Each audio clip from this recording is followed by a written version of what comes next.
Hello everyone, the Nerdy Steve here, and today we will be featuring Mono Red Aggro. The list is in the description below. I'm going to talk about the general game plan, and then we'll play a couple of games. So, let's go. So first, I always like to reiterate and talk about and make it very, very clear whenever I use a red-based aggro or burn deck, that just because it is that doesn't mean it is easy to play and very easy to play well, right? There are a lot of nuances when it comes to playing these types of decks and how to navigate games and when to use, different removal or when you should maybe wait a turn or when you have to go for it. Those aren't necessarily very easy things to do, right? It takes time and practice to learn how to do it very, very well. And maybe the floor is a little high in that maybe you don't have to play as optimally to win. I mean, let's be real, Embercleave can literally win games out of nowhere.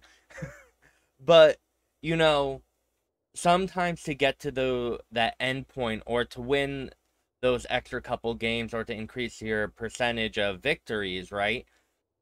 There are a lot of ways you could have played differently. You could have played your creatures in a different order. Maybe you could have ordered blockers. Maybe you could have, bluffed removal or, maybe been a little more aggressive. And so I always say that here because I think it's very, very, very important that just because a deck you can pick up and win games very, very quickly with it doesn't mean you're winning as many games as you could have or should be winning with it, right? So with all that being said, let's talk about Mono Red Aggro. So what this deck is trying to do, as opposed to maybe the burn version, is we are using our creatures and the big power of Embercleave to seal the game and win probably around turn 4 or 5. And let's read Embercleave. So Embercleave is a 6-mana legendary artifact equipment. It has flash, and it costs 1 less for each attacking creature you control. When it enters the battlefield, you attach it to target creature you control, and then that creature gets +1/+1, has double strike and trample. So this was an absolute menace when it was legal in standard, and it was legal in standard with this other card that I'm going to talk about, and I'll highlight that now. Anax is a 3-mana legendary enchantment creature that the main purpose here is Anax power is equal to your devotion to red. And that combined with Embercleave can give you out of almost nowhere with just Anax and Embercleave. It's a 4/3 trampler first, a double strike. But if you have maybe Goblin Chainwhirler, that is a 7/3 trample first strike. And no opponent's gonna have enough creatures or toughness to block it all and not die, right? I mean, it happens sometimes. But, so, we just need to, that's kind of what this deck is doing. You kind of, an ideal start for this deck is maybe a turn 1 creature, followed by a turn 2 play, followed by a turn 3 Anax, attack with a lot, because you have multiple attacking creatures. Embercleave costs 4 mana, and then you put it on Anax, and then you win. So that's kind of the ideal and what makes this deck really, really powerful. If we didn't have Anax or Embercleave, this would be a very, very different deck, and a lot of our game plan and mulligans are going to be around those 2 cards. Now, with that being said, let's go talk about the other cards in the deck. So, we have Fanatical Firebrand, which is a 1-mana hasty creature that can sacrifice itself to deal 1 damage. Nothing really important. There are no really other combos with this deck. It's just a 1-mana cheap creature. It does, now with Fanatical Firebrand, I'll actually talk about Torbran here, where we do a lot of crisscrossing here. Torbran is a 4-mana creature that whenever a red source you control deals damage, it deals that much damage +2. And so sometimes with Fanatical Firebrand, you might want to initially use it to kill a creature early on, but sometimes it's better to save the Fanatical Firebrand because with Torbran on the battlefield, it deals 3 damage instead of 1. And that could be really, really relevant. Then we have Foundry Street Denizen. When another red creature enters the battlefield under your control, it gets +1/+0 until end of turn. This is kind of really just a creature that's going to be a 2/1 when you play other things. This is not, I think, what the 1/1 first strike Fervent Champion from Thrones of Eldraine. This and that kind of play in the same space. I think one of the reasons why this version of the deck has Foundry Street Denizen is you only have 2 copies, so Fervent Champion gets better when you attack with multiple knights because it can pump other knights.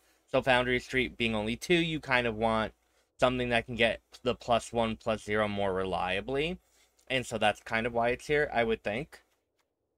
It also, I think, works with Kumano Faces Kakkazan, which is a saga that does a lot.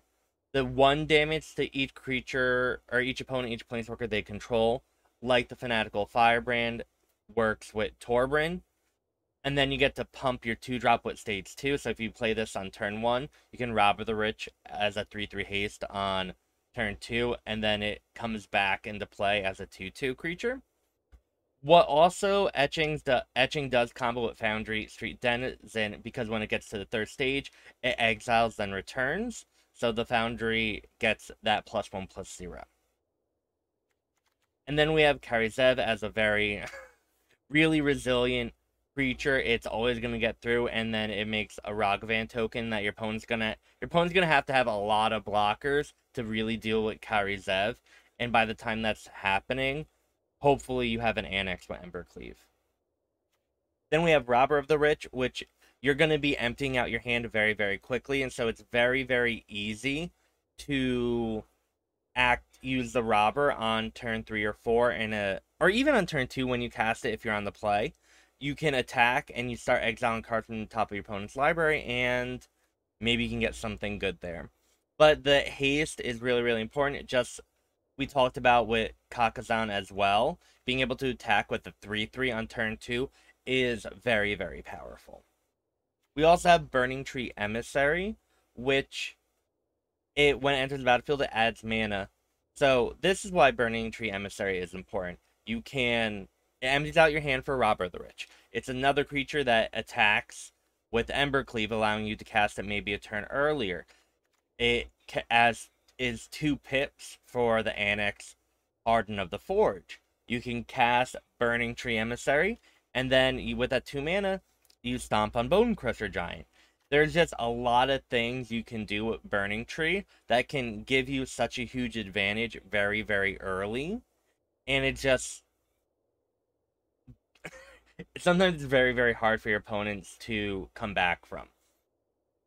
And then, speaking of Stomp, we have Bonecrusher Giant.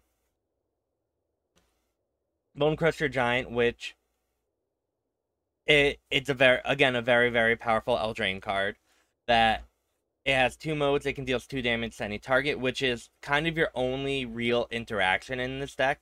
So that's Bonecrusher Giant is very, very important in that vein. But it's also all the 3-mana creatures can hold a Embercleave fairly well. And so a 4/3 creature for 3 mana at its worst is still not the worst thing in this, but I don't really have to talk about why Bonecrusher Giant's amazing. This card is fantastic, often a 2-for-1. It gives you stuff to do on turn 2 and turn 3 if your hand's very bad or you don't have anything else to do.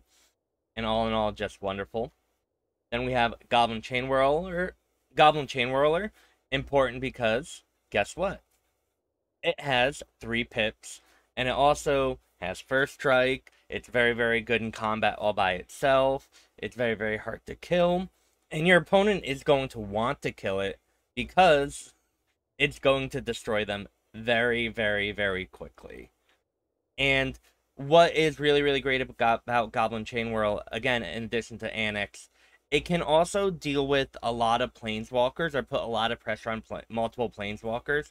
One of the ways aggro decks can lose is if your opponent can have removal, then like planeswalker, and they just have such a big advantage. And with Goblin Chainwhirler and Kumano, specifically maybe after a Torbran, but just these two, it's very, very resilient, or not resilient, repeatable ways to deal damage to planeswalkers, and it's repeatable ways to deal damage to planeswalkers without attacking them. So now your creatures can go to your opponent where they need to go to win. And then I talked about everything else. I think we have Den of the Bugbear, which is a creature land. The lands in this deck are really, really important. We have Castle Embereth, which can pump your board. Den makes creatures, and then Ramunap Ruins can deal the final 4 damage, sometimes even 6 damage. I guess potentially 8 if you use all 4 of them.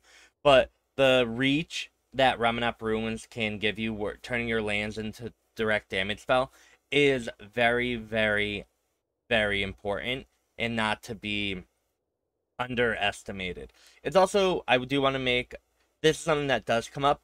Den of the Bugbear, when you animate it, becomes red, so it works with Torbran. But Ramunap Ruins is a colorless source, so it does not work with Torbran. And it's just important to remember that, oh, Den is really, really good with Torbran. Ramunap, not so much. Now let's play some games. Alright, we go first, and I think this is a really good hand, and it will showcase the power of Burning-Tree Emissary. So we get to Kumano faces Kakkazan. And then we have a actual couple of options of what we want to do here. We can turn to Kari's Burning... So we're going to Burning-Tree regardless. But we can Burning-Tree here. And then we can either Kari, Zev, or Robber. Robber is 2 damage now. But Kari, Zev, I think, is more damage over the long run. And I think we're going to have the opportunity to cast or attack more often. Our opponent is on some type of combo deck, so we need to be very quick here or we will die. I don't know if I want to kill the citizen or not. Let's just put our opponent on a turn 2 clock. If our opponent can do something here, all the power to them, right?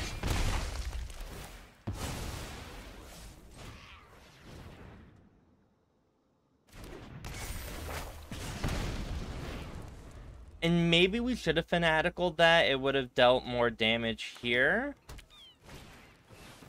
Oh, our opponent's gonna deck us? Or try to? I think we're fine with that. Ornithopter.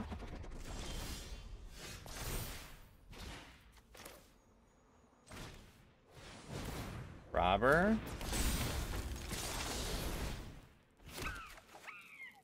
Our Boreal Grazer. Well, thankfully our opponent didn't have that.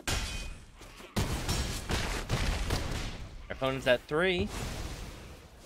Can our opponent go off? They can't. So what we're gonna do is first turn Den, second turn Den. And then we can Mountain Ramunap. You don't want to accidentally play a Den on turn 3 because it will come into play tapped. Just saying. Alright, looks like our opponent is on some type of other burn. Thankfully we drew a Goblin. Or a 1-drop, rather. And now, again, we have to figure out if we want to Kari, Zev, or Robber of the Rich, and which one is better. Kari Zev also works with the Goblin Foundry Denizen a little more, because the Ragavan, I think, triggers it, right? Oh, our opponent should have... Oh, I guess it didn't attack, so it didn't matter. I was like, should have done that pre-combat, but it would have entered the battlefield regardless. So we are in an arms race here. And I do not know how we should win. One of the things our opponent is thinking about is how aggressive they need to be. And if maybe the burn in hand should be going at our face or versus our creatures. Obviously, like, there wasn't something to do there, but it is probably a decision.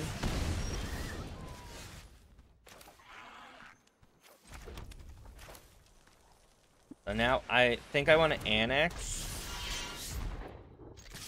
Because if also the Anax dies, we will get a 1-1, which might not be that relevant, but it is something to consider. Chandra is going to make a mana, then Viashino. Also, Anax is a really good blocker here. Give a toast? I'd love to. And so now we can... It's a shame we drew lands, because our robber isn't going to get anything. And now we... Oh, our opponent will concede. GG.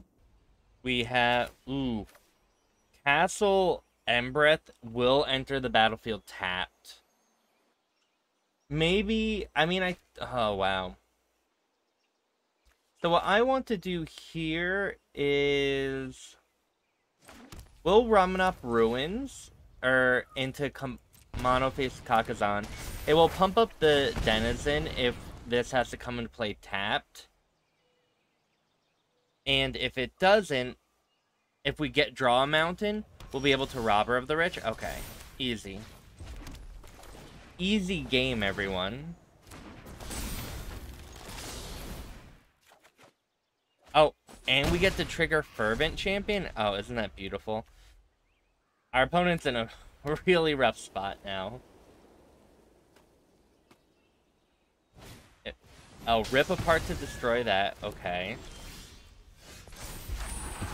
That will enter here. So let's... Goblin Chainwhirler. It'll deal 1 damage and will attack next turn. We can just do here. And then our next turn, we can Kumano Foundry Street Denizen. And if we draw another land, we have Stomp mana up. So we get to use all of it, which I think is pretty great. Oh, kind of wish I still had that. So I think I want to Stomp that before blocks.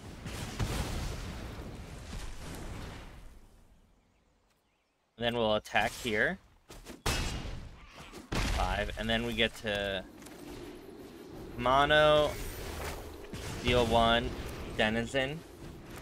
And Bonecrusher will enter the battlefield to +1/+1 counter and pump that up. Or if we draw anything else, we're still good. Opponent, Worthy Knight, another Knight. Our opponent's a cool Knight deck. I like Knights.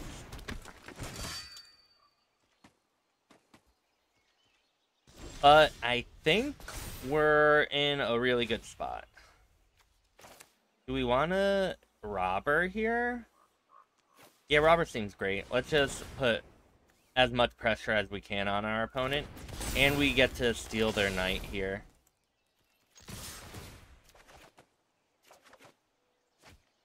Oh. We get to cast 2 creatures? That's kind of awful for our opponent.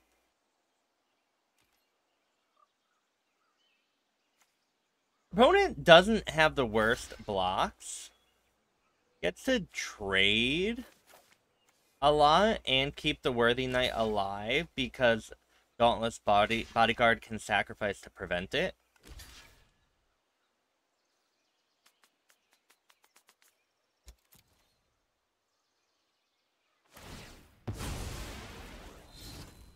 So not the worst here. Our opponent only goes down to 5 after that block. I kind of want to choose Etching because it doesn't have First Strike. And First Strike is going to be very hard for our opponent to deal with. And because it doesn't have First Strike, it's more vulnerable. We can also give all of our creatures +1/+0 with Embereth. And that's something to remember. Again, it's really, really good because we have so much First Strike.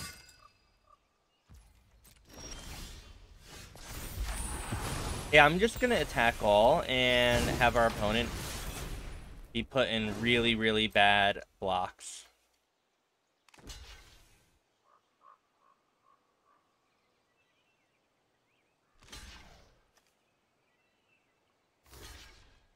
That, and that has to block. And so our opponent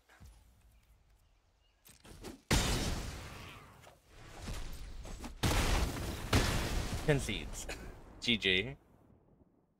So we're gonna turn 1 Fanatical Firebrand with a turn 2 Stomp, followed by a turn 3 Anax. Never mind, it's probably gonna be Kari Zev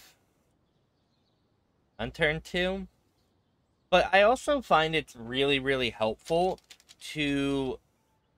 I mean, in general, I think it's good to, when you keep your hand, to talk out loud, or to at least know your plan for the first couple of turns, right? Because that's also how you get better at mulliganing. Because if you can know that, oh, wait, I don't have a turn 2 play, or I don't have a play here, you can learn to justify or know when you should mulligan. Because ideally you want to mulligan when your hand isn't doing anything or not what your deck wants. And if we... And sometimes it's very, very obvious, right? But sometimes you just need to be like, oh, wait. It looks like, even though I'm the red aggro deck, I'm not putting any pressure on my opponent until turn 3. Because I only have Stomp available, and then a bunch of 3-drops. And it's just not as good as maybe you want it to be. And sometimes it works out, sometimes it doesn't, right? Like, not all plans come together. But it's just something I would recommend doing it, even for something as simple as quote-unquote mono red, right? Our opponent is on literal removal deck, by the way. Right? Maybe we should have gone to Anax earlier. But one of the things I want to talk about with the planning out your turns, it's also good to, when you have cards like Den of the Bugbear or Castle Embereth that require certain lands, those are sometimes very easy to mess up the ordering, and you have a land accidentally enter the battlefield tapped on turn 2 or 3 when you need it untapped. And I think talking through that helps eliminate that type of problem from happening. Or at least it lessens it by a great deal. But, you know, there are often times with the creature lands from Adventures in Forgotten Realm where you don't pay attention and you play them as your 3rd land and they enter the battlefield tapped, and you're like, oh no, why did I do that? And it's because you weren't paying attention. And those times really, really add up to a lot of game losses. Wow, our opponent's literal removal deck. Literal removal deck. So, hopefully, we're better.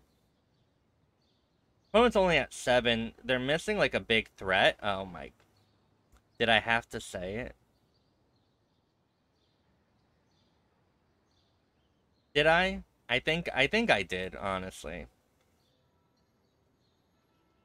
Do we attack here?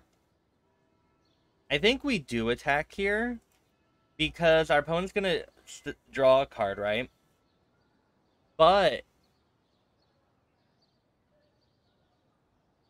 I think if our opponent has mass removal, that's not good. But I think the drawing the card, we'd rather them do that than just be able to block our Anax next turn. But maybe that's wrong. Huh. Well, because our opponent would have 2/2/2s, right? And that seems really, really bad. Huh. I don't know. I also do not like this, by the way.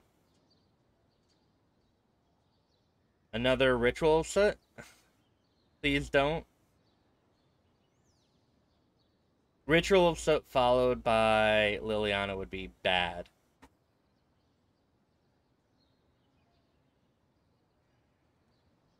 Our opponent will do that. Don't have removal for Bonecrusher, please. Really? Really, opponent? Goblin Chainwhirler? I mean, I'll take it. Opponent's at 2 with the Ramunap Ruins. We have some outs, but not a lot.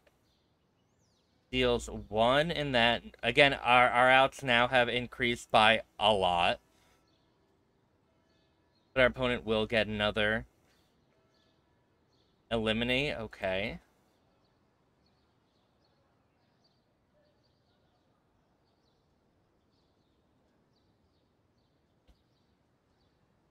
Let's just do this. So, our outs include Fanatical Firebrand, Bonecrusher, not this, Goblin Chainwhirler. We don't attack here. More removal?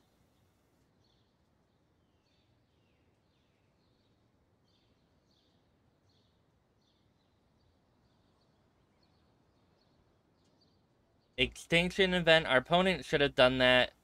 Our opponent just messed up. Oh, thank you. If our opponent chooses even, exiles all the zombies. Yeah, so our opponent had to choose odd. Our opponent wanted to do even and then Liliana after, probably. Alright, this is GG. You know what? Sometimes your opponents make mistakes, and you win. And you know what? That's okay. Well, thank you for watching me play some Mono Red Aggro and Explorer. I hope this video was at least somewhat enlightening, but at least entertaining, and at least a lot of other good things too. I love this deck. You can play it whenever. The games are very, very quick, and they're very, very fun, because who doesn't just like annihilating opponents out of nowhere? I do. But regardless, if you haven't already, you should totally like, comment, or subscribe. Those are great ways to support me and this channel. You can also watch me play live Magic the Gathering at twitch.tv/thenerdysteve. I am, this week, but I'm trying to go into top 100 in Constructed and Limited. And the Limited has been giving me problems, so I could use all the support. But that's okay. But regardless, I hope you are having a wonderful, wonderful morning, afternoon, or evening, wherever you are. And thanks for watching. Bye.